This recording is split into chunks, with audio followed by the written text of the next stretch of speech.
Hello, welcome to Lizzie's creation. শুভ রাখি পূর্ণিমা সবাইকে। চলো তোমাদের সাথে একটা কুলিং পেপারে রাখি কীভাবে বানাতে হয় শেয়ার করে নিই। প্রথমে যেমনভাবে গোল পাকাতে হয় পাকিয়ে নিয়ে প্রত্যেকটা সেম মাপে করে নেবে গোল, তাহলে কি হয় প্রত্যেকটা জিনিস সমান হয়।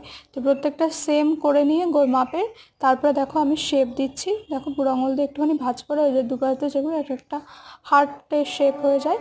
তো এই শেপটা আজকে এই রাখিটাতে দিয়েছি। তিনটে করে দুটো কালার মিক্সড করে নিয়েছি, দিয়ে শেপটা দিয়ে তারপর আর একটা পিঙ্ক কালার, দুটো কালার একসাথে করে একটা করে আমি জয়েন্ট করে দিয়েছি আঠা দিয়ে। যেরকম আঠা দিয়ে অল্প একটুখানি আঠা দিলে এটা খুব তাড়াতাড়ি লেগে যায়।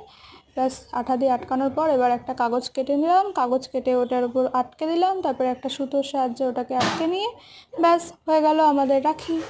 কেমন লাগলো তোমরা সবাই জানিও। Like, share and subscribe. Thank you.